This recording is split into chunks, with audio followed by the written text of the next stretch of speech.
detective. Thrill me. Jared, we've received a letter here at the podcast. It says, I know what you did last summer. Right. I don't know what And I they didn't assumed. I don't know what they assumed we did other than release subpar podcasting. That is a film for tonight, though. Now, Gibbo's not here with us, so we've gone from 3 plus a guest host last week to just the two of us. I think the other two are probably fairly happy they didn't get caught up in this one. Yep. I don't think Gibbo was too upset. No, I didn't think he would be. Quick whip round. Mm-hmm. What have you been watching? Mine is short and sweet. Oh, mate. Mine's shorter, probably. I watched Urban Legend. How did that come about? Whilst looking for I Know What You Did Last Summer on DVD, I was in the second-hand place, CXU or whatever it's called. Yep. I've come across a double pack. I Know What You Did Last Summer and House of Wax, $2.50. That's all right. House of Wax is actually all right. House of Wax is all right. Grabbed it.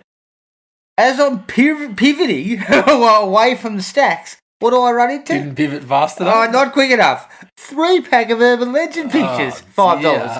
Took it. Watched the first one. Took it back? I don't think they have a refund policy down there, but yeah, but you might get $1 back. It's actually not that bad. Don't laugh. Yes, the Urban Legends and the actual set pieces are well handled.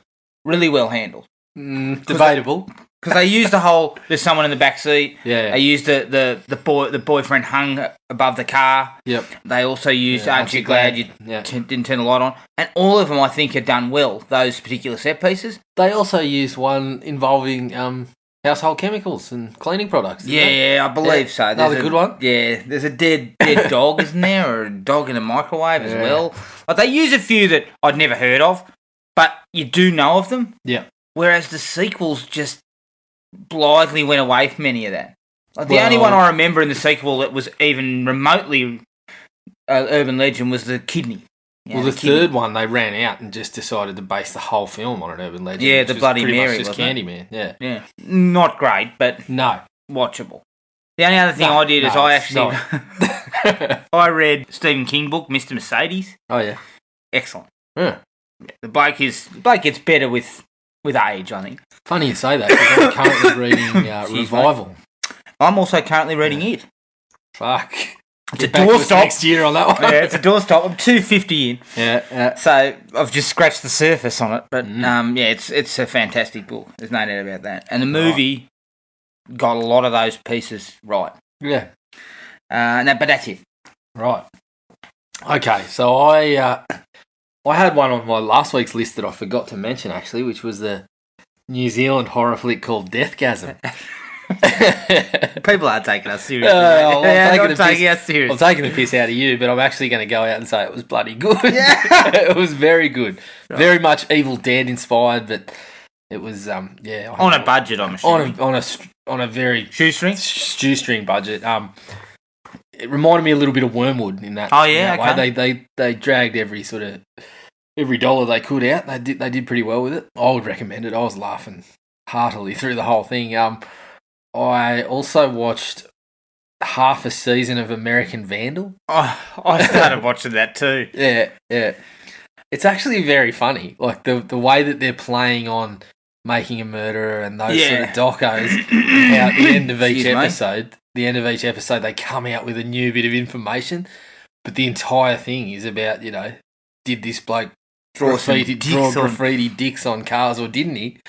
It's pretty funny. Yeah. And the last one I watched, which just dreadful, and I hate to say that, but it was one of Dolph Lundgren's recent efforts called Larceny. Is this the one that's just come to Netflix? Because it's on my list. Oh, mate. Should I take it off? No, I haven't. No, it's cheap as chips. It is just...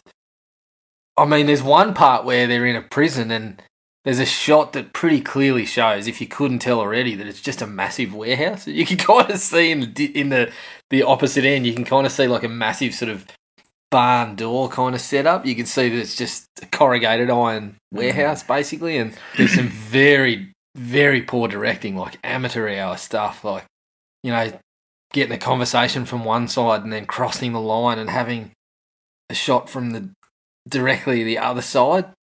So someone turns away to walk and then the screen direction's all screwed up because they cut back to the other side and it makes it look like they're walking off the other direction. Like, just real amateur stuff. Right. Yeah, it's just dreadful. It's I believe you said it was low caliber. low caliber, it is. And it makes me sad because Dolph's still displaying a little bit of that charm and charisma. Look, I said it to you after you wrote to me and said it was pure shit. It's disappointing. Dolph's not the greatest actor in the world. No. But he's good enough to be in better shit. Yeah.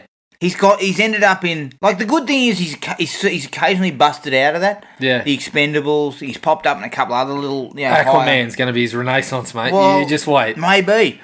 And I think he probably deserves it. I think he does a reasonable job without being. Maybe he's not a leading man anymore.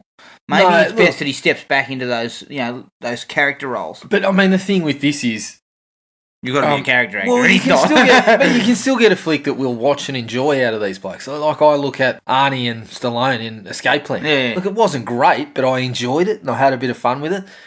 But this one's just. It's on Steven Seagal level. It's that cheap. But that's what I'm saying. They're a tier. These guys are a tier or two lower than Arnie and Sly. Yeah. So they can't get the dollars in. Yeah. But, if you don't have money, don't set your film in a prison. Exactly. Where do you set it? And the other thing was Louis Mandylor showed up as like a Donald Trump type senator. Corbin Burnson got fooled into a day's work too. He was there for a day. Oh, good. So it was an all-star D-rate cast. It was, yeah. Beyond those three, I'd never heard of any of them. Would it be fair to say that it's not one to chase down? No, don't. Go for command performance before this one, perhaps. I still want to see that. Yeah. I am still hanging for that. And also Kindergarten Cop 2. Oh, yeah, I'm definitely going to watch that. That's got to come on Netflix soon, surely. Yeah. Or Stan, one of them. Or Stan, yeah. You won't be able to watch it. Well, look, I'll find a way. All right. Before we go any further, a couple of trailers dropped as well this week. There's the trailer for the Tomb Raider film. Yep. I actually thought it was all right. Yep. And I saw a video that kind of compared the trailer, sequences in the trailer, to the actual cutscenes in the original game. Yeah. And they were all, some of the beats are there. So it's obviously they're going for that plot line. Mm. And I think Alicia Vikander is an excellent choice, like a really good choice. I didn't even think of her initially.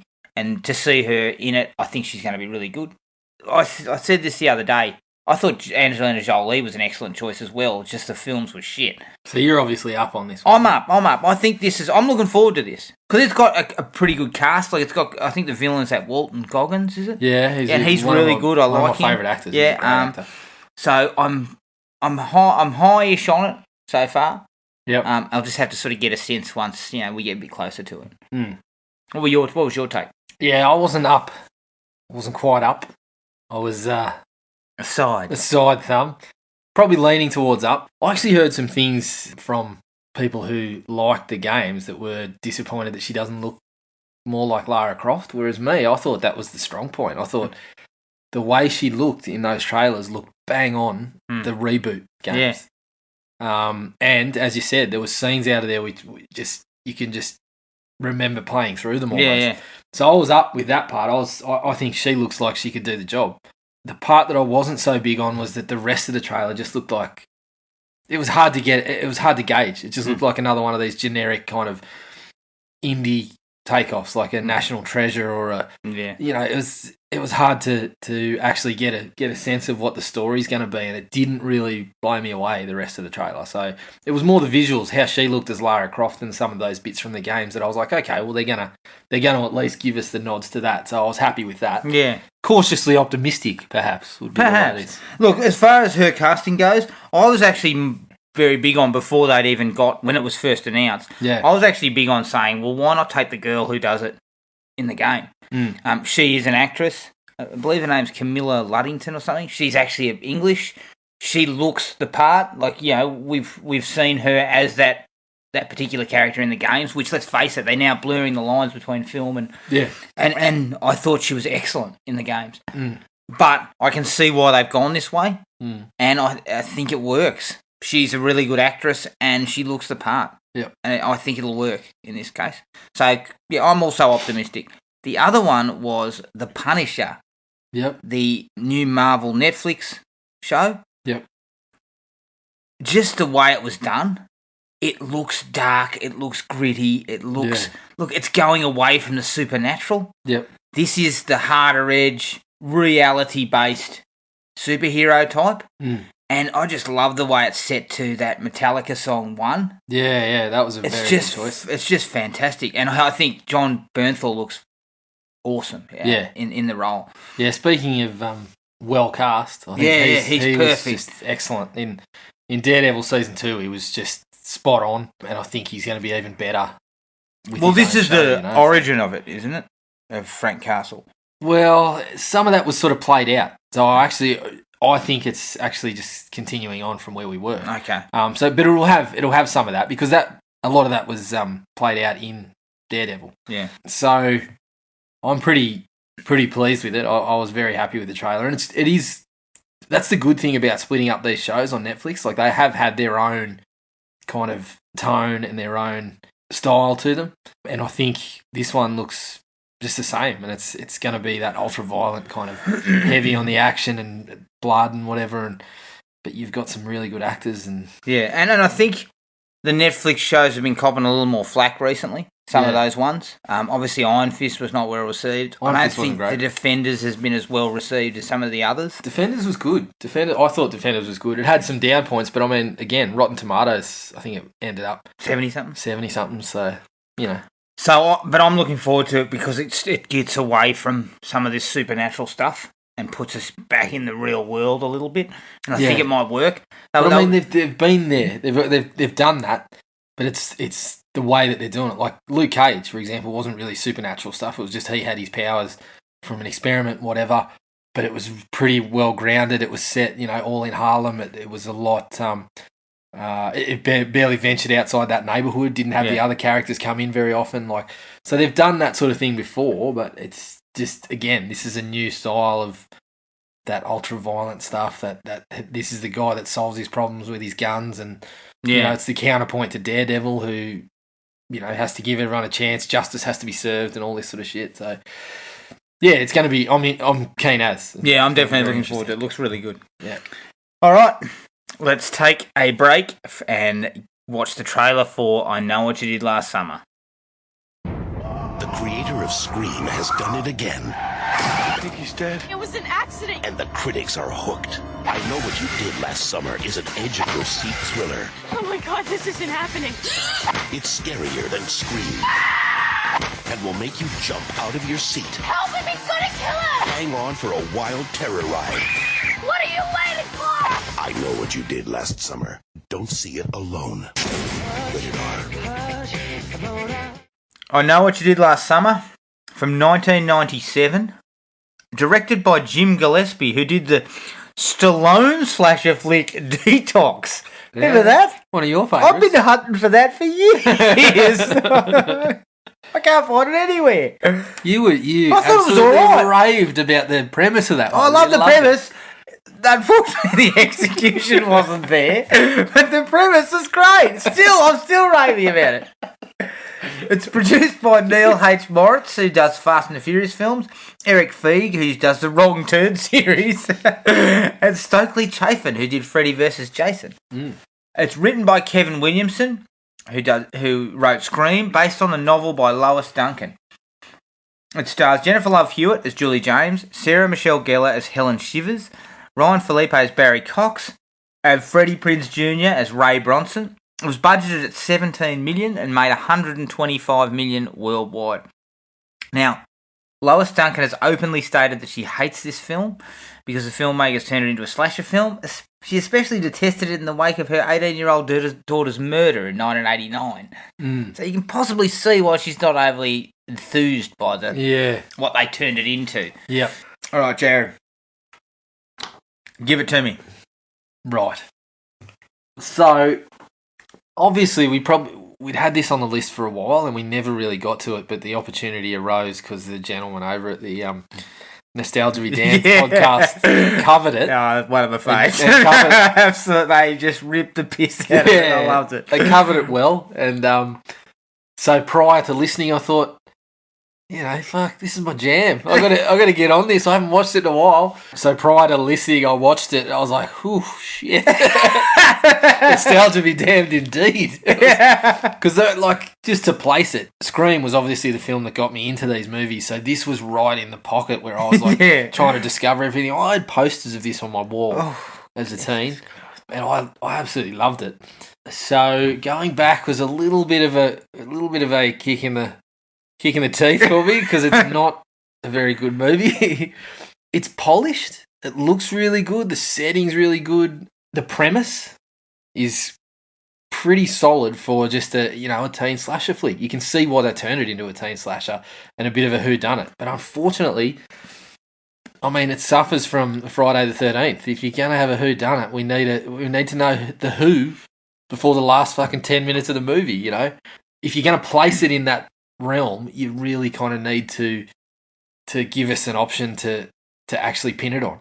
Same problem I had with Friday the 13th, and I still have with Friday the 13th when I go back. For all the things I love about it, I just can't get past the fact that you gave us a whodunit but didn't give us a who until the end. Well, you didn't pay that off at all. So, yeah, I'm going to give it a 2, and I probably could, some of that's nostalgia, no doubt. And but I think there is some legitimate merits to this one, like the premise, the way that it looks is done pretty well. But yeah, it's not good overall. Look, I'm a bit like you, and it was interesting because I listened to Nostalgia Be Damned's podcast on it, and I loved it. And I sort of started, as they talked about it, I started coming around to, is it really not that good? And I was a bit sort of, I better watch this. I better check it out. And so that's why I threw it out there and revised. You're spot on, mate. It's not very good because they have all the elements in place to make a good slasher. And at times it does come to life. But they've got major problems with characters. They've got major problems with acting. And you deliver a heap of red herrings and then you pay none of it off. Yeah. Why am I even bothered? Why do I care? As you said before, we fucking dipped the fishing net in, get a heap of red herrings, but then when you pay it off, we fucking caught a rusty old boot. Because it does not deliver on a mystery element. Yeah. And just to sort of touch back to the novel.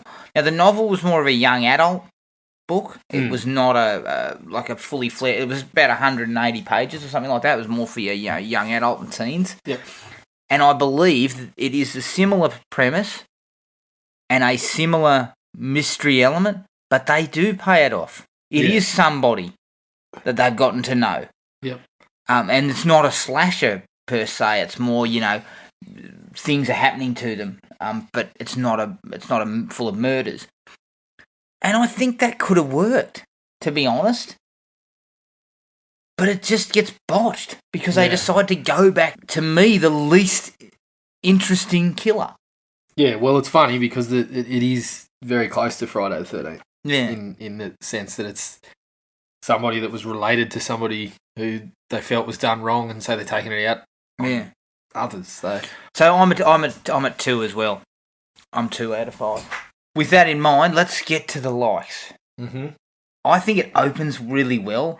I love that rock version of Summer Breeze. Oh, it's gold, mate. You were gold. I was going to say that opening shot, just 2 minutes. 2 minutes of waves crashing, beach, landscape, sunset.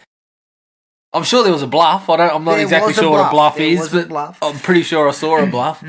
You would have been in heaven. I was. You love shots like that. I loved it. But it's actually a great shot. How it sort of, at the end of it, it sort of turns around and gets to David Egan sitting on the bluff. Exactly. I love that shot. It's accompanied by that song, which is, when you normally hear that song, it's really up vibe and sort of and this bringing in the rock sort of version of it and slowing it down is really, really good. It's a really strong way to start, and it's a really strong directorial move, like the way they do it. It's obviously a like a helicopter shot or something like that, and it really, really kicks the film off well for me. Like I was really keen on the way it started. Yeah, I think Roger Ebert summed it up with the first shot of the movie is the best one, and it's not a good sign. It's not a good sign. Yeah. I do kind of like that the accident and the subsequent getting rid of the body and all that has kind of fucked up their lives. Like they all had big plans, and now 1 year later, none of those plans have come to fruition. Yeah, well, that I they kind of beat you over the head a little bit with it. Yeah, but I think it's good that that's sort of, although you never really get a sense about Barry. No, he's fine. Yeah, he's a fucking arsehole. He was an arsehole before, he was an arsehole after. So everything's sweet with him. It does, like, I mean, Sarah Michelle Gellar turns from Miss Hollywood, kind of all smiles, to a fucking shell of a person. Yeah. Like, who can't even pick up a bunch of bottles and get them on a makeup counter or whatever she's doing when you first come back to it. Yeah, so that part of it, it's not handled all that well, but I agreed. I thought the idea of starting off with that premise of what happens and how that kind of messes them up, it's a good idea. And the way that they kind of grey up the morals of the characters, like Freddie Prinze is supposed to be your good guy, and even he's just sort of he's scared, so he comes around to let's cover this up, because he's scared of what might happen, and it puts a nice sort of what would you do kind of spin on things. It's got a massive... his decision then weighs on Julie. She starts considering him when she thinks maybe we should do this, It's got some nice little offshoots. Yeah. There's a massive dislike for me over the whole accident and the way they come around to what they end up doing. Oh, I've got a few, but we'll get to it, but it really takes away from that. That's the problem. Yep. Max's death, the hook up under his chin and then drags him across the lobster pots or the crab pots. Yep. I liked it. I thought it was pretty good. It's probably the best death in the film. It was the best one, for sure. And I love the fact that everything's in sort of steamy, and he's looking through the steam, and then you suddenly see the black sort of thing come through it, and... Yeah. I actually remembered it being gorier than it was. Yeah. And it's kind of, I mean, it goes with the whole... Again, there's dislikes around it, but it's the best one. And it is kind of, as you said, there's a bit of an atmosphere to it. The hook is kind of used for one of the few times in the movie to the effect that it kind of should be. You know? So, yeah, I thought that one was pretty good. I actually find the killer's costume to be all right too. Yeah, it's a good look. Totally impractical. Yeah, like you would never wear that shit out in the sunshine. That whole sequence where she's looking for him in the crowd, fucking ridiculous. Yeah. Like, why would anyone wear that shit in the middle of the day? But it fits the setting because it's a fishing town, and it's just a look that sort of works a little. Yeah, I just love the fact that he's got the sort of the collar sort of the collar up, put up so you can't really see his face. Yeah, you can see his eyes. That's about it. Yeah, and the hook's solid. Yeah, for whatever reason they shoehorned that stuff in at the start about the urban legend stuff and mentioned the hook, but, which doesn't really work. But it's tenuous. Yeah, but I guess it's okay. It's Paddy. A little bit. A movie that didn't require padding either. So it was. But the look works. Yeah, it does. Fine. I really do like the sequence where the killer enters Helen's house then follows her upstairs. No, I just love the couple of the actual shots, the way they got it. There's the one where it was one shot. You see him actually standing in the hallway in the dark, kind of with the shadow on him, and he's just closing the door. And then there's the bit where she walks back round, and as she comes around to go up the stairs, you just see him walking into her room. That was about the only one that I thought a couple of those shots were okay. Yeah. And there was a little bit of atmosphere to that whole sequence. Mm-hmm. And I really did like the sequence in the department store. Yeah, well, that's the one that has some tension. That was the best one. And suspense to it. That was the best scene By a Put it this mile. way, it was the closest I was to being invested for the whole movie. The bit with the mannequin, Yeah. even though you can tell it's him. Oh, he moves. Yeah, I know. You can tell, but it's effective. Like, it's really effective. It is effective. It could have actually played out a little bit longer. Yeah. But even after that, Sarah Michelle Gellar getting close to the parade, the dumbwaiter style thing, and and getting close to the parade. That's, as I said, that was the closest I was to being invested and a little bit kind of edge of the seat sort of stuff. Yeah. That was the only bit in the movie that really almost got there. Yeah. Other than that, mate, I didn't have anything else. I had a couple. Yeah. You're gonna hail me down, but Ryan Felipe might be the biggest like of the movie. He is just in. He's just turned arsehole mode up to 11. He's in ripping form according to you. Mate, he's gold. And I've spoken to you about what's going to be one of my major dislikes about the way people treat each other in this movie, but he is just golden because he's supposed to be. Yeah. He is just, he's painted with that brush. He's a high school jock. He's immediately, when he comes in the movie, he's just about starting a fight with Johnny Galecki. He's calling people this and that. He's a fuckwit, mate. I couldn't have him. He is, but he's supposed to be. The moment he spoke, I just wanted to punch him in the face. But you are supposed to. But then after punching him in the face for the rest of the movie, I just wanted to bang his head into what was fucking but there. You're supposed to, and it was funny. You can buy that because it's funny. Yeah, look, I could let him get away. When he causes the accident, there's no doubt about it. He causes the accident because he's had a skinful. He insists on putting his shit-ass mixtape on when the music's... Then he's out the window yahooing and carrying on. So he causes the accident, and then, as soon as they stop, he gets about 10 seconds. My car! Jesus Christ, my fucking car! And it's like... I started laughing, and then he's abusing Freddie Prinze. Can't you see where you're going? Yeah. I like that because someone had to be... There's always that kind of role in there, and it's sort of... They started throwing up the red herrings, and they were a bit clumsy with it. But with him, he was tagged with that brush. Yeah. He was playing that role that I guess that stereotyped role that he should have been. You didn't not know his motivations. The thing about Ryan Felipe was there was never the question mark on is it possibly him? Yeah. Because it wasn't him, because he was just a rampant prick from day one and never changed hands. But secondly, they also went away from him enough, I guess. He kind of was in there for fits and spurts. Like he wasn't on screen for so long. In fact, I think you probably only look at it, he's dead by about the hour mark, isn't he? Yes. He's dead by about the hour mark. An hour, so he really only gets probably 30 minutes of screen time. But he's got some classic work. He's a massive prick. Love Hewitt suggests we call the police. We don't have time for your fucking shit. he's in full-on asshole mode, and it's majestic to watch. I also liked his best line might be when they come back to see him after a year later. You two should check a mirror once in a while because you look like shit run over twice. He's saying this to two absolute stunners. Yeah. Come on, mate.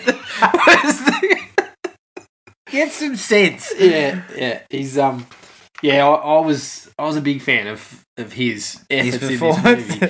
Like you said, you can take it. It can go down the way that you took it, where you just couldn't stand it. But I was like, no, this guy's supposed to be like that, and I was getting entertainment out of it. I guess what they didn't do is try and go that silly route of giving him sort of shades of grey. They just sort of went, this is what he is. He's just a prick. A-hole. I loved every minute of it. I guess as far as performances go, he's probably one of the better ones. Well, let's not mince words, no doubt, mate. He's one of the better ones. He is probably one of the better performances because he knows what he hits the brief. Yep.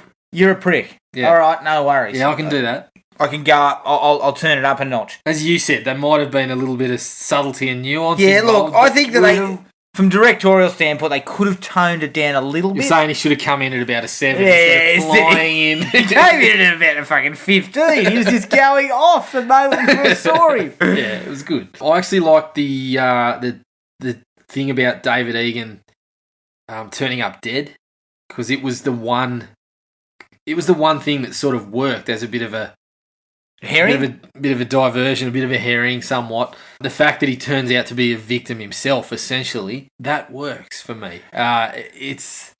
It comes with another dislike about the accident. But it comes with a dislike too for the machinations of what's been going on around the whole accident and everything. It's kind of ridiculous when you actually look at it, what went on.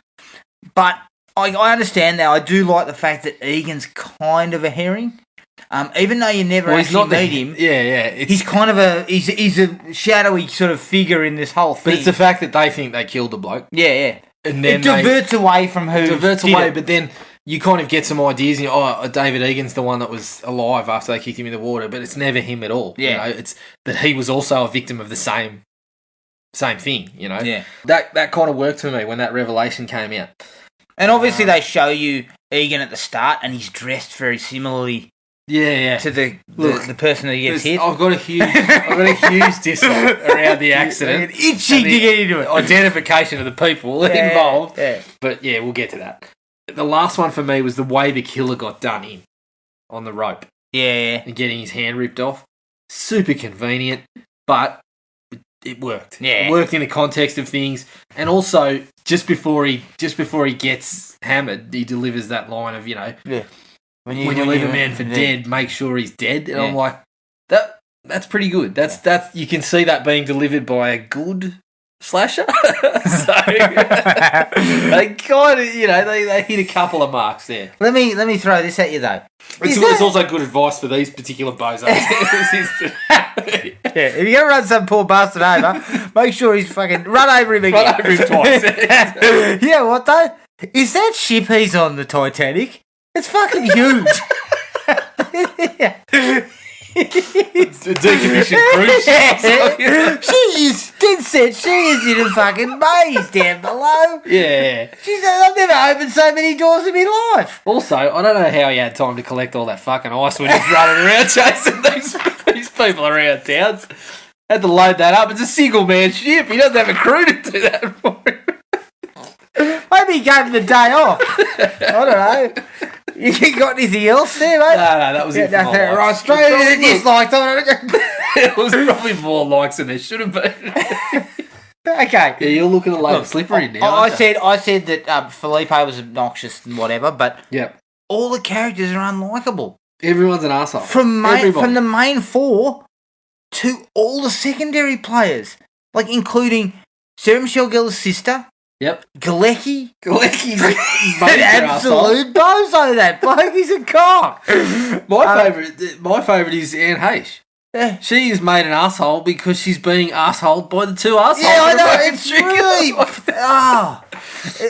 she's a sympathetic character. You make her an asshole to give us another herring. Like, she's meant to be sympathetic. Yeah. She's meant to be sympathetic. But the moment she walks on screen, and again, I don't think it's we get her a couple fault. of minutes of, they start talking to her about her brother.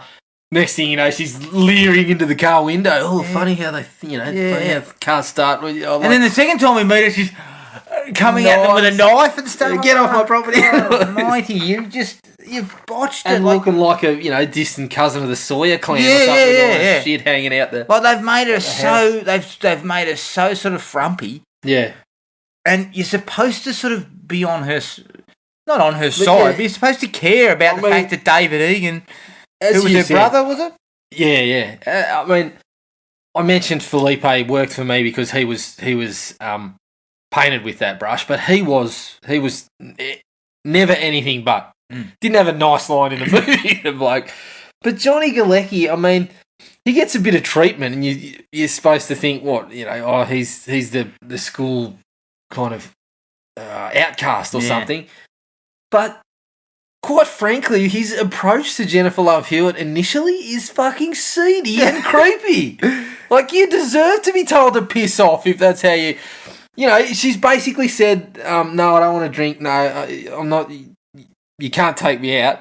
And he persists. It's like, just go. Then when he gets called on, he gets in a bit of a tiff or whatever. Later on, he's telling Freddie Prinz, who saved him from an ass kicking, as far as I can tell, he's telling him, wipe that fucking shit-eating grin off your face. Okay, Johnny, you say you're an asshole too. But the thing is, too, when he comes up to her initially, he says, he's shooting her on the house, and she goes, "Oh, I'm not really, not really into it." And he goes, "We should get together or whatever."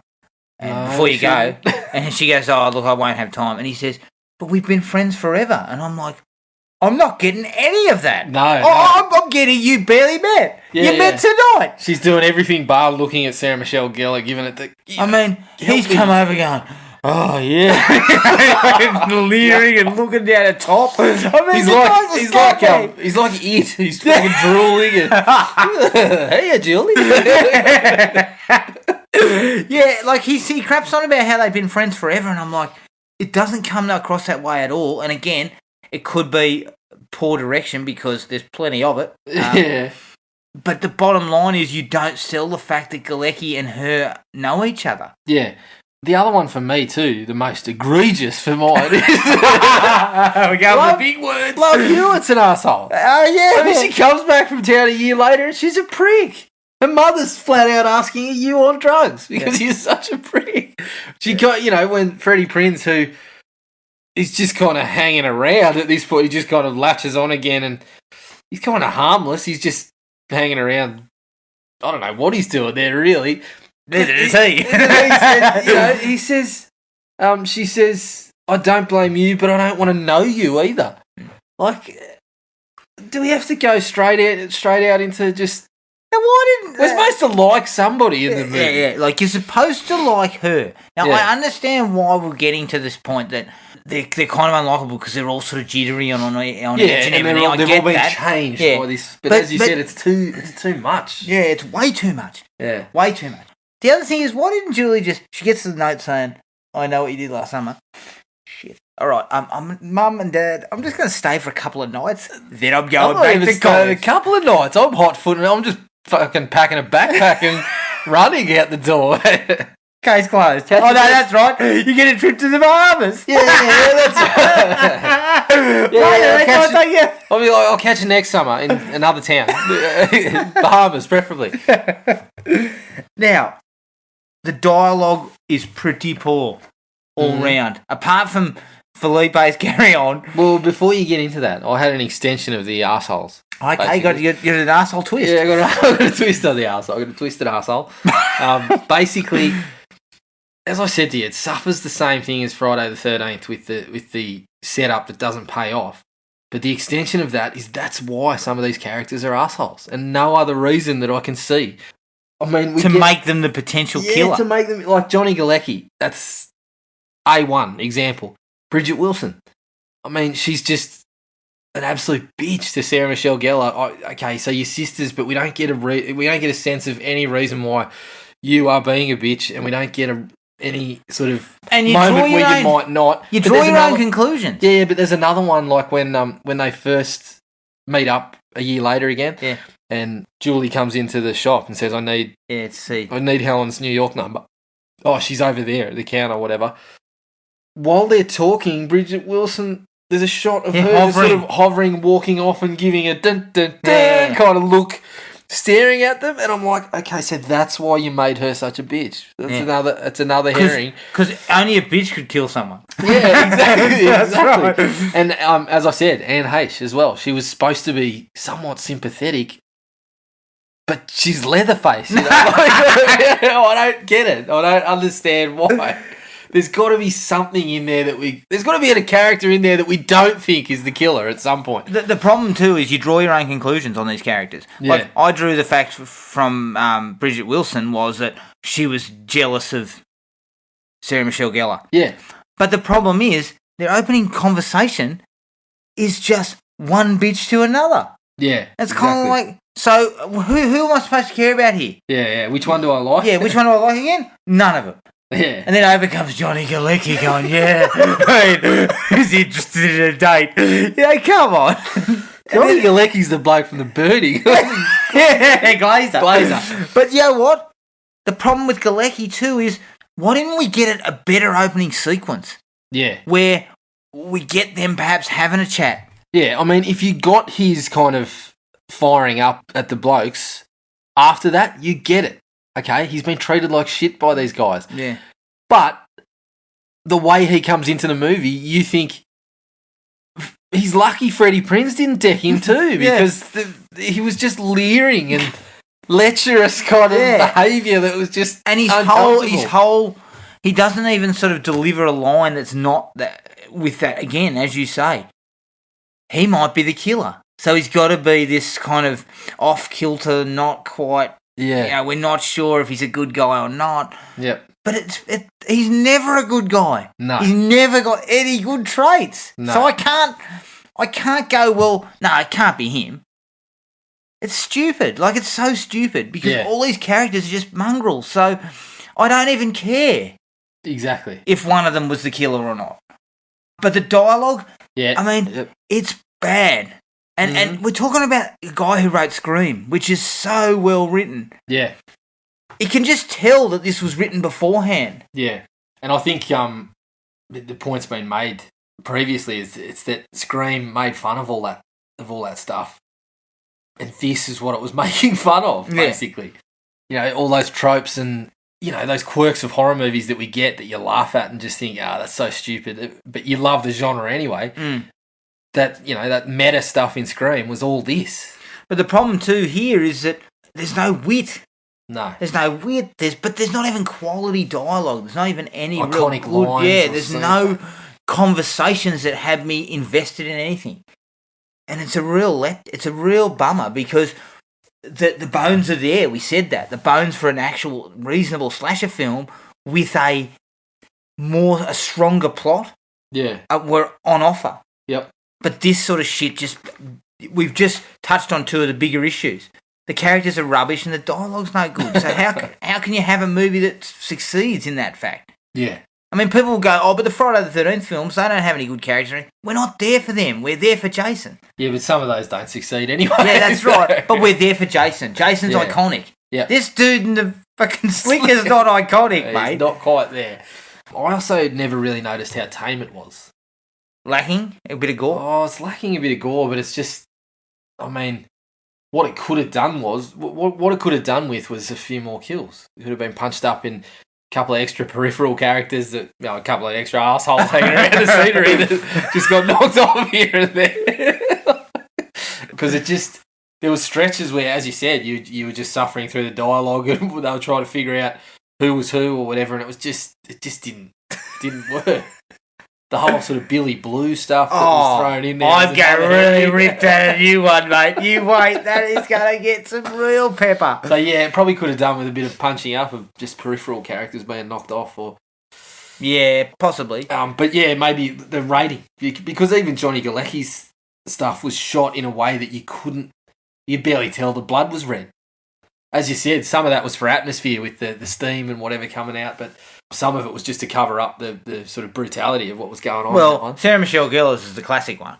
Yeah. Pushing it back and forth between the things of tyres. Yeah. It's all shot in this real shaky sort of style. You can't really see what's happening. Yep. Yeah, it's lacking a bit of gore. To be honest, the movie probably would have been 10 minutes shorter. Yeah. If you want... My honesty would have been 6 kills would have probably cut it in 90 minutes or 85 minutes. I mean... That extra 15 minutes is dribble. I mean, you could just chuck one in 2 minutes or something. Like, you could find a way, maybe not 2 minutes, but you could find a way to throw another sort of... You can have one that doesn't involve anyone that you know. Yeah. Like, there's ways to sort of punch it up a little bit. I mean, it's been done many times. Producers' notes. Need more kills. Yeah. It's been done in slasher movies all the time. Yeah. They find just some random guy. I mean, classic example, Friday the 13th Part 5.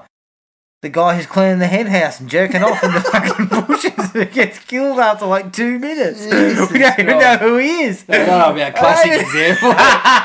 Just an example. I don't think he's got a name, has he? Oh, jeez. Okay.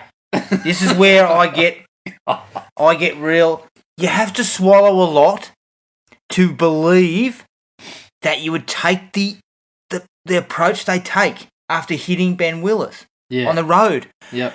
His response is, there's liquor all over the car. The police will never believe he was driving. But he was, you butt cakes. Yeah. They would have to prove that he was. That Felipe was driving. And you're sticking to the story, which, by the way, is the truth. Yeah, and if you get there quick enough, you got blood alcohol levels, you've got all that sort of shit. Oh, okay, so Felipe blow into this bag. Everyone else, you're clean. The story checks out. You get the four. They split the four of them up. They go, right, Felipe, you had a blood alcohol level of bloody fucking zillions.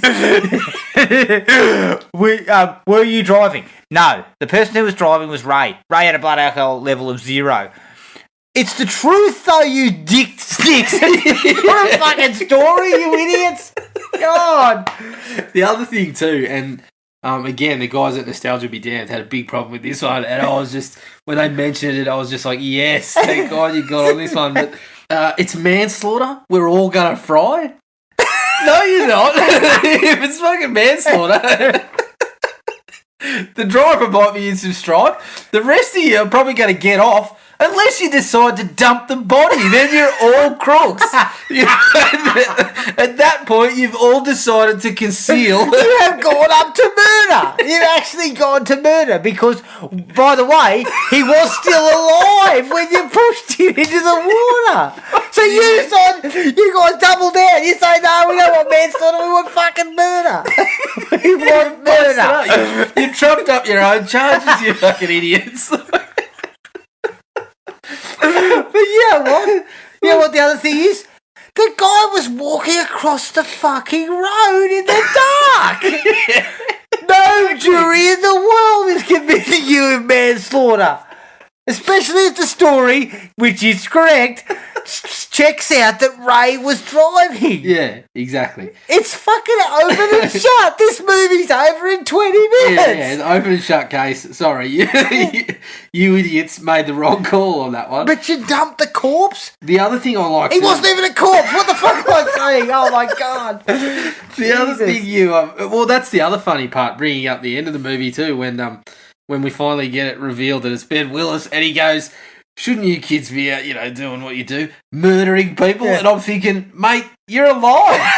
So I might be splitting hairs, but we didn't murder you. You're still alive, you fucking idiot. Initially he says, running over people. Yeah. Getting away with murder. Well, no, hang on. You're right. Yeah. Sorry, murder's off the table, pal. You're speaking to me.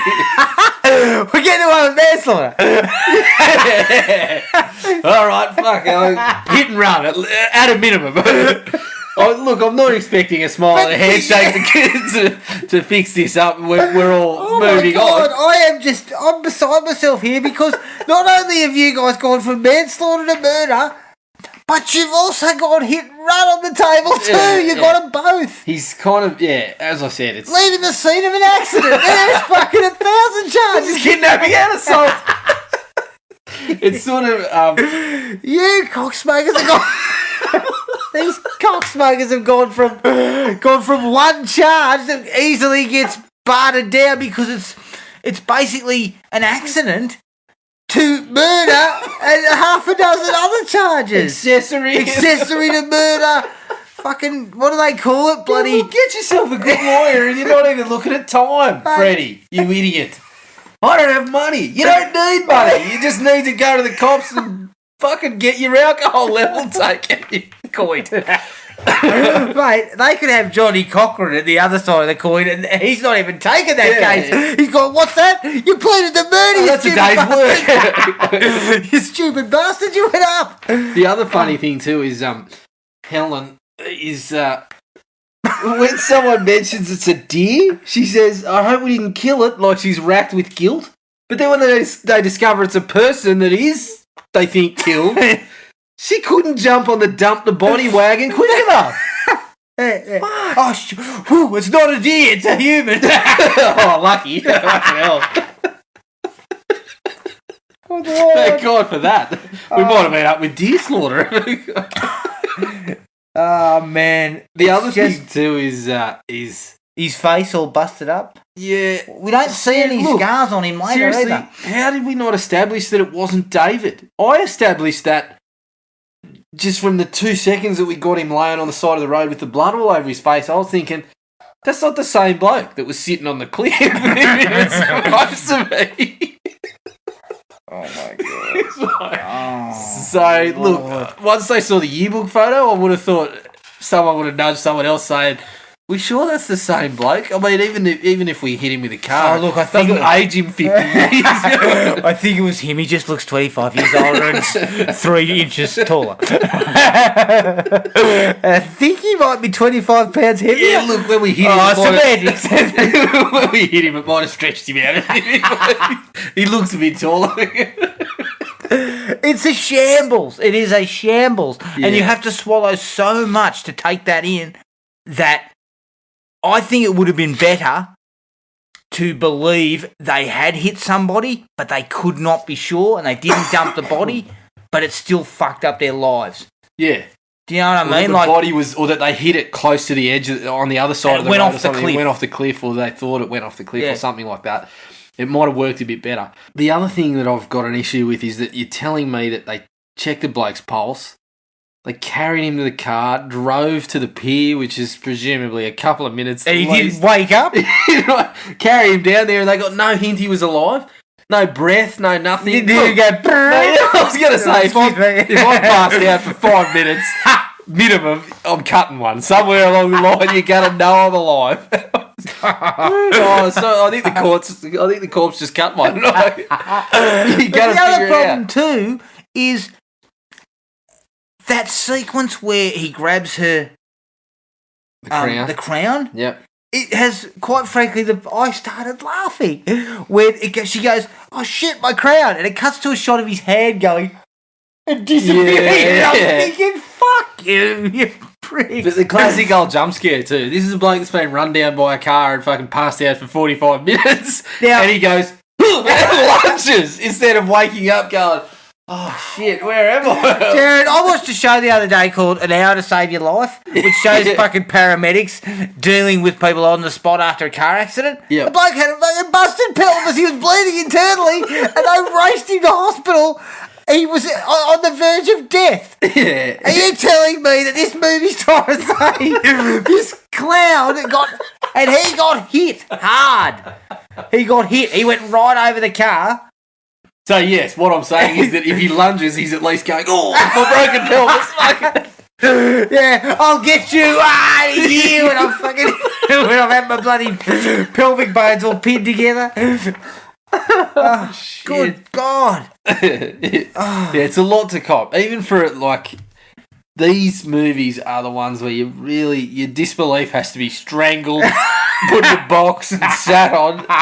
But this was just too much. This takes it too far with that entire sequence, because you would know that the police, I mean, they wouldn't even have time to check blood alcohol. Like, by the time they even got up there, Yeah. your story's staying the same. Yes. Ray was driving the car. This guy walks across a road with no lights. Now, the police have a quick look. They see that there was actual, skid marks. Yeah, they see that Ass Hat has fucking blood from the victim on his head because he was in the top of the fucking car. Yeah, that's right.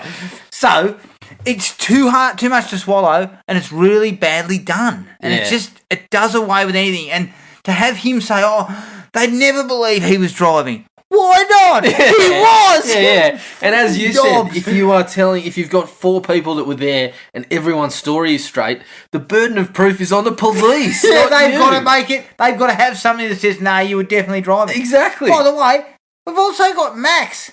Max's testimony. I came across them on the road. Yes. And they had hit somebody. Yes.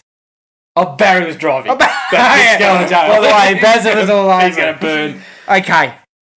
These guys are desperate to keep this a secret. Yep. Yet they speak loudly in public places about murder. And not once they talk about how they took it up for manslaughter. Yeah, but it's a fishing town. People think they're talking about the fish or something. It's ridiculous. They're in his hospital room crapping on at the top of their lungs about how they killed somebody. Yeah. Probably not the best approach to keeping a secret. No. They want to have this mystery element. We talked about this before. They want this mystery element. They throw all these red herrings into the mix, Max is a red herring. Elsa's a red herring. Missy's a red herring. Ray's a red herring at one point. Yep. But then the whole movie. But you don't pay off. No. You give us the bog standard, the guy you hit. 10 minutes from the end. We've never seen him. We know nothing of him. I could have copped the guy that you hit if it wasn't... Like, it's hard in a way to make it work with it being her father without introducing the father somewhere along the line, because that one's kind of obvious in a way. But, I mean, the approach of not knowing who it was, like... You only find out it's Ben Willis 10 minutes from the end. It is. Yeah. Well, she gets the name Ben Willis prior. Yeah. Like 5 minutes before that, but then we get him on the boat and it's like, righto. But the bottom line on all that is though... On the SS. The SS. On the love boat. Yeah, on the love boat or bloody... Oh, God. Yes. But the thing is, Jared, it should have been one of the four. Yeah. To me, that's payoff. Well, it would have made a bit more sense. Right. It would have made a bit Barry, more sense. Definitely. Definitely. Yeah. It He just couldn't contain his anger. He's such an arsehole that he's going to start killing people. No. Yeah, but it would have made more sense because somebody's got to talk. You're going to ruin my life or something like that. Yep. The length of the movie causes that to be problematic too, but at But least what it it's could have kinda been there, is you know? the police are reinvigorating the case a year later. Well, there's many avenues they could have taken. Yeah, but my thinking would be his body washed up, and they realise that it is a hit and run, Yeah. and they reinvigorate after a year, and of I'm course they're surprised- all back in town for summer. But then One of them realises these others are going to talk. as you They said have though, to but die. then that's you immediately then get more murders because you get a cop who drops a looking bit into of it. we found a bit of evidence that might lead Missy blah blah gets blah. killed. So you get killed. You so like there's ways to go with that work. Yeah, there's a number of ways they it could have seems gone. lazy. It would have made more sense if it was one of the four because you get this core group and then you've got to And you've got to switch. You got to switch. You got a late twist. Problem is, you got to make people likable. Yeah. The movie then needs to fix its characterization. There's a lot of work. There's a lot of work. They're talking about doing a remake, and I think I noticed they were going to ditch everything. The book, this movie. Yep. Basically, the premise is the same, but none of these characters will be in it. Yep. So Start all over, and I'm telling you now, you need to have one of the herrings pay off. Because if you're not going to do that, you know what? I look at something like Sorority Row, which is exactly the same film, but does it much better. Yeah. Those characters are despicable as well, but the main girl, is likeable. I mean, it's hard to get it right. It's hard to take a whodunit and get it right, as well as something like Scream did. But you don't have to get it 100% right, but you got to give it something. But the thing is, to me, it's worse to make it. Oh, it's just someone that you didn't know. Yeah, that's lazy. Because that takes the fun out of it.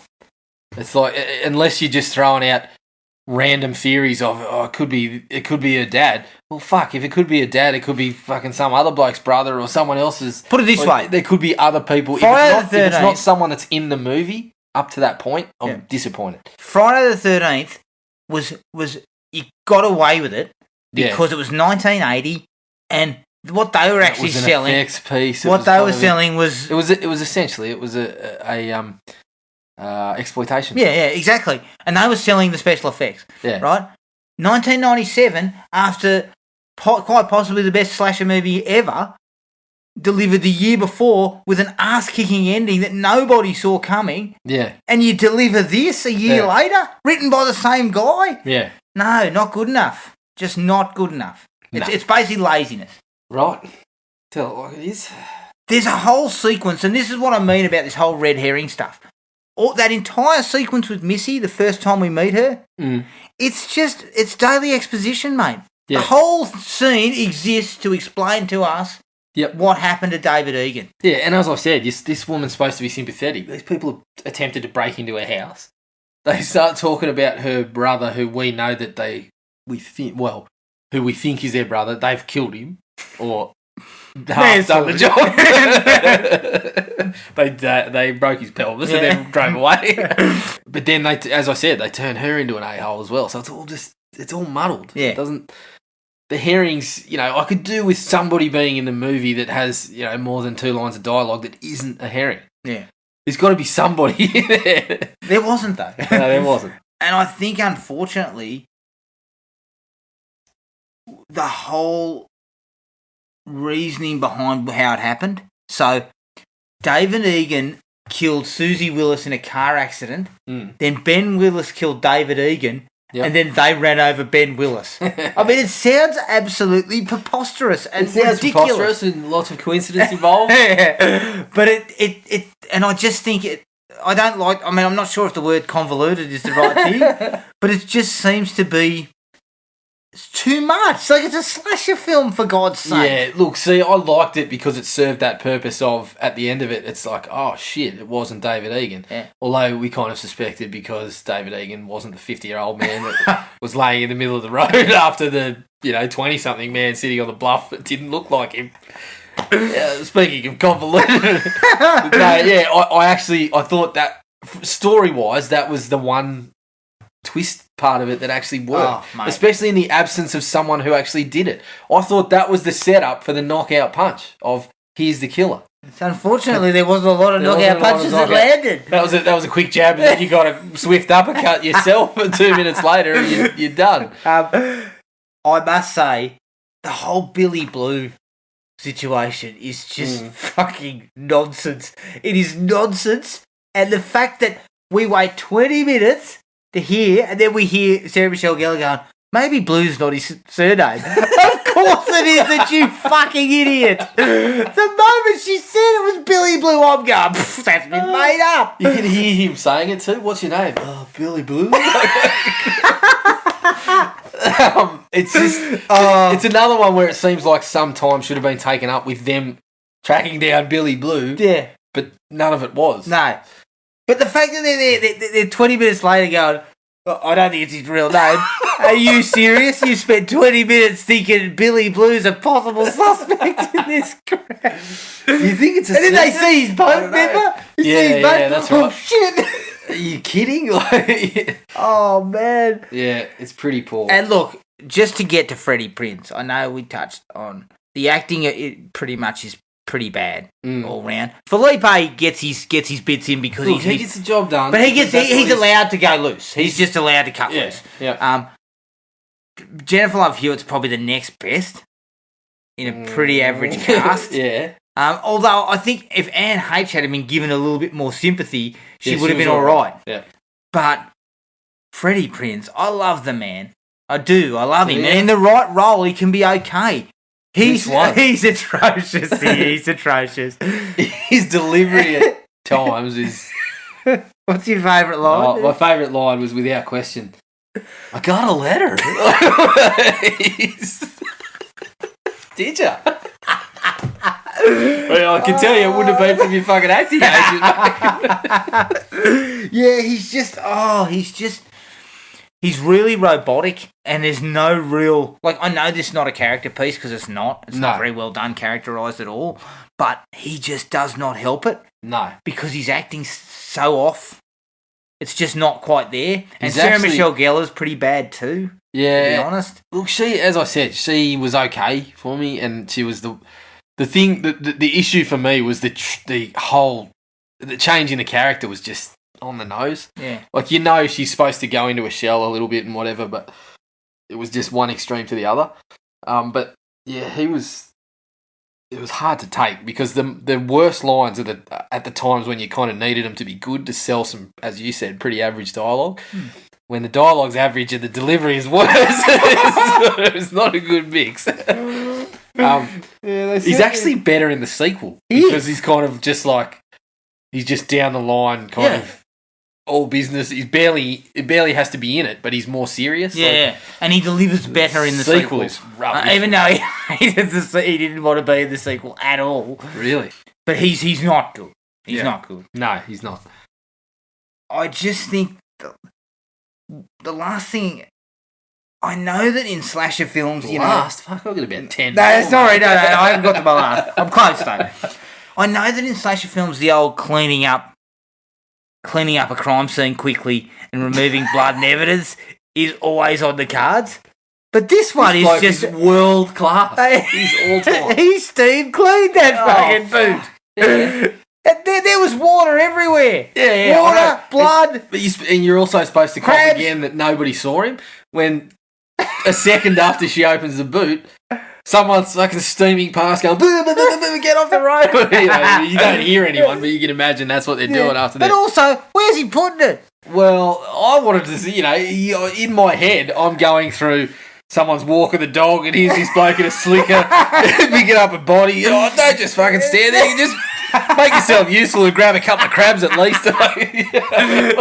Someone looks over, they're walking their dog, and he's just he's steam cleaning the boot of someone's car.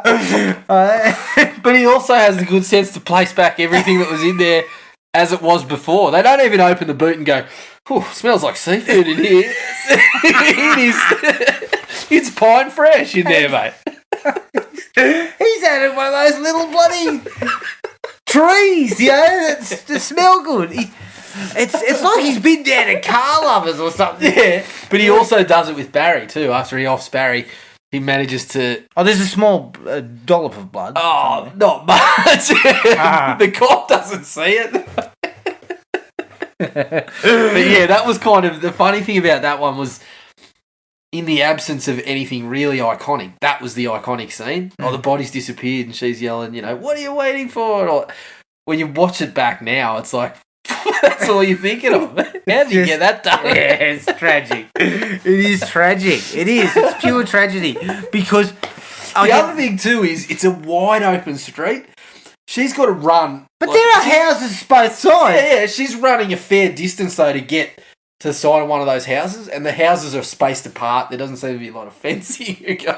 So he's, oh shit, I've only got about 20 seconds. Like, you can probably see him in the background racing off, the slicker flapping in the breeze while he's trying to get out of there pretty quickly. It's just not a good move. Like, it should have been cut. Yeah. It's not an essential. Yeah. Or it could have been, look, if it was going to be something like that, it should have just been a head or something that could have been removed in that amount of time. But not only do you have the whole body, you've got a fucking boatload of crabs as well. It's just so silly. Yeah. And then my final dislike for me is, why did she get on Willis's boat? Why didn't she just step around Ray and run back the other way? Isn't the parade still going on? No, but they're down on the boat launch, yeah, mate. But fuck, the boat launch was 2 seconds away from the parade because Felipe jumped off the float and chased that bloke onto the bloody pier, didn't he? Yeah, he did. So it's all pretty close together. They love a parade. But he goes, "Shh, child, get on the boat." And she does. I think this is why you cocks went from manslaughter to murder, you dopey bastard. You'll go anywhere. Yeah, decision making. You people need to make smarter choices. I know you're teenagers, but come on. I just don't understand why she does it. I also don't understand why he's backhanding Ray instead of using the hook. When you had 2 chances to get I think the the job Nostalgia done, Be Damned guys touched on that as well. Where he seems to not know how to use the thing. When you've nailed him twice upside the head with the opposite side of the hook, I mean, if you can't get the job done there, that's why you're not in the upper echelon, mate. If you cannot get it done there... I mean, you can spritz a car boot like it's going out of fashion, but you can't put something like the bloody death with a hook.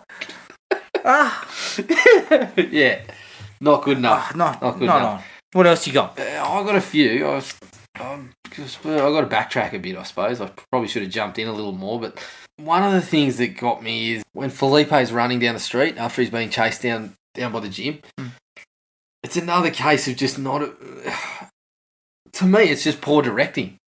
You can shoot that and so it doesn't make it seem so stupid that he doesn't run off the road. Yeah. Because one side of it you can see is the water. But the problem is the other side is clearly, like you see where he runs past the servo and that. You quickly dash between those poles. You got fucking 10 to 15 of clear space, mate. And if you are a college-level quarterback, You're taking that 10 seconds and getting out of there. They're not catching you. Yeah. You know, that one was very, very bad. That was poorly shot. And why doesn't he kill him?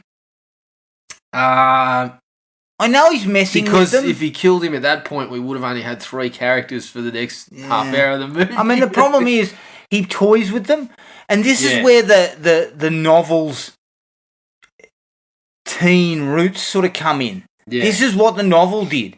He toyed with them. They were all sort of threatened. They were all sort of something was done to each of them, but no one was actually killed. Yeah. And it seems like that's there as a padding element. Yeah. Yeah, it didn't make sense. Cutting her hair. Well, that was kind of... Again, that could have been played for something a bit scarier if there was a reason for her to still be alive, because she's killed the next day. So, I don't really get you. I don't really get your plan here. And by the way, her father, he's not fucking... the lights were on, but no one was home there, I think, in the chair. I think he couldn't even see it, like... 6'5" guy to slick us down that's the what hallway. When I saw that scene again, I was like, why'd they put that in there? Oh, that's right, because the bloke walks in the door and we're supposed to buy that he doesn't... He's so oblivious that he doesn't get it. But you know what, though? The better shot would have been the same shot that we got when Sarah Michelle Gellar comes in and says hello to Dad and he's just sitting propped up in the chair like he's dead or something. Yeah. The same shot, but the killer standing there and just sort of turning his head and looking... and then moving on, showing that, you know, I can get at you anytime, anywhere. Yeah, you know, it doesn't matter that your father's here. Yeah, poor old Dad, useless prick. You know, one of my other favourite lines from Freddie Prinze, and I never really... I got a letter, is that it? I never had an issue with this until I watched it this time around, and I thought, hang on a minute. When he says to them, they start talking about... At the point where you said, oh, maybe his name's not Billy Blue, and he starts kind of scrambling a little bit. And he says, listen to yourselves. You sound like a bunch of vigilantes when their plan finally is we'll trap him and get him. Yeah. I'm sorry, but when did we get back on the moral high horse after we dumped a fucking dead body? We're only a year removed. You sound like a bunch of vigilantes. Look, we better take this to the police. Should we? That's not our MO, mate. You're going to take it to the police now? Yeah. Too late, mate. That ship sailed, mate. And see, another way around it could have been that, you know, the police botched the investigation. Yeah. And saw it as it was not a hit and run, it was a, you know, because if he'd have fallen off the cliff, we wouldn't have this problem. No. Because we would have just said, well, his body washed up, they believe it's a drowning or a suicide. What about his face? Oh, it was so mashed up, we couldn't tell if he was 50 or 20. It's David Egan. Can somebody confirm that? It's David Egan. Just chuck him in the ground and let's move on. The other one too, it really troubled me, was when Barry gets killed. I actually kind of liked that scene to start with because that girl singing next to Sarah Michelle Gellar was really bad and you kind of get a bit of a giggle. And then it kind of shocks you back into, oh, there's the bad guy. Why is the audience reaction to surround her and restrain her and tackle her or something? She's saying, up there, like pointing.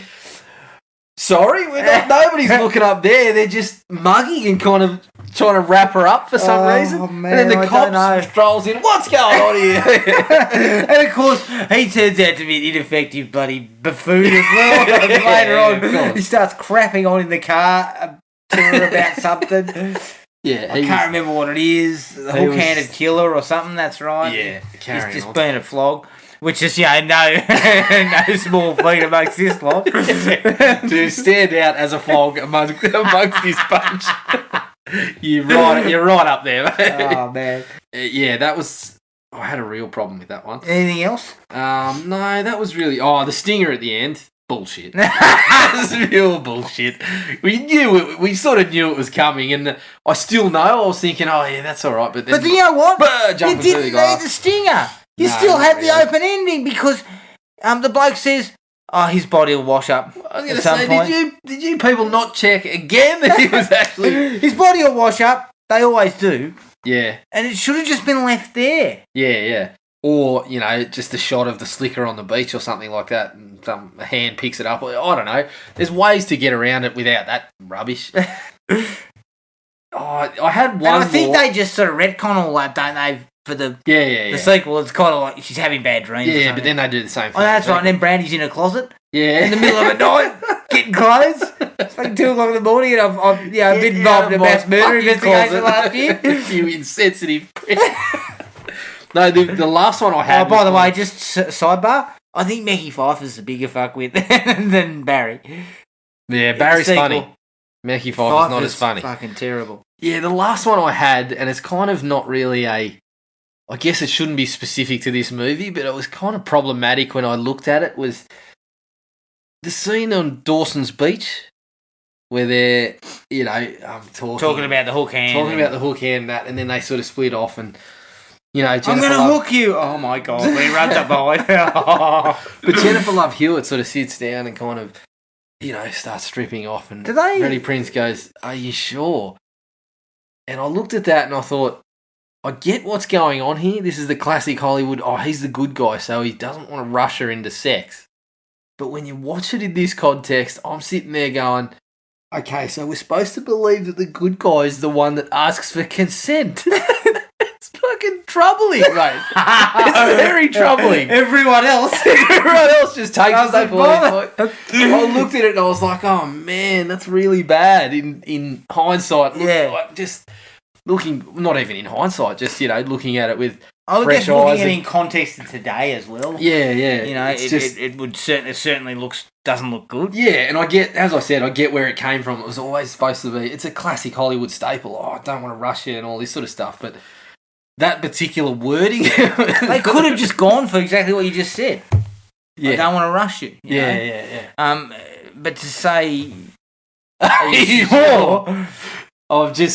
looking at the, he's the counterpoint to Barry. He's just the world's... He's a hard charger straight in there, man. So you're meant to assume that he's also just, going down that route, which is... Well, also, the other thing about that sequence is, again, it's another one of those exposition dumps as they talk about their futures. Yeah. And they sort of really clumsily... Ray, how about you? Nah, I got none. Don't worry about me. Ray, you'll be sitting in coffee houses in somewhere. I can't remember what she says about Ray. In fact, that's the thing about Ray. He was such a nothing character. I didn't really remember what his future was supposed to be. Ray, you shouldn't be in the sequel. You're good looking enough to show up. You're back.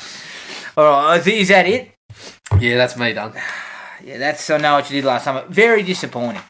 Yeah. I think it's a fair way to sum it up. Yeah, I was a little bit disappointed. And as again, I said, I used to love this movie. I loved it too. Nostalgia Be Damned. The Nostalgia Be Damned episode was what sort of put me onto it, making me start to look at it again. Yeah, and well, think as I about said, it because we'd had it on the to do for a while, but it just kept sort of being pushed back, and then when that came on, I thought, I got to watch it again. And, yeah, mate, I watched it twice in the last week. Far out. Woo. Thanks for that. You've had a rush. Appreciate it. All right, so I know what you did last summer. We will get to the sequel, and the third. We'll get to the third. No, we won't get to the third. Definitely. You got to find it, mate. I know, but we'll find it. Have you seen it? Yeah, I've seen it. It's absolutely tragic. It's trash. It's shocking. It's like the sequel is bad, but the third one is just. Third one is probably the worst. I don't even know what it's about. Well, you could have done with some Jack Black. And that's saying something when you don't want Jack Black in your sequel, but you'd like him in the third. You got trouble. Yeah. Okay. If you want to get in contact with us, send us an email at thrillme@iinet.net.au. Like us on Facebook, Thrill Me Podcast Australia, or on Podomatic at thrillme.podomatic.com. Next episode, Ali put this out to us a couple of weeks back. It's 1987's RoboCop. Awesome. I'm really keen on that. Haven't seen it in a long time, but I know it's a winner. Mate, I talked about watching the series so many times on here. I thought we'd actually done it. So it should have been done sooner, to be honest. Exactly. Yeah, we're a little bit behind the 8 ball there. We really should have got to this because to me, this one I feel could be right up there with the top echelon. But until then, take it easy, and we'll catch up with everyone later. Cheers. Find the podcast at Podomatic or on iTunes. Don't forget to rate and review. Like us on Facebook at Thrill Me Podcast Australia, or contact us at thrillme, all one word, all lowercase, at iinet.net.au.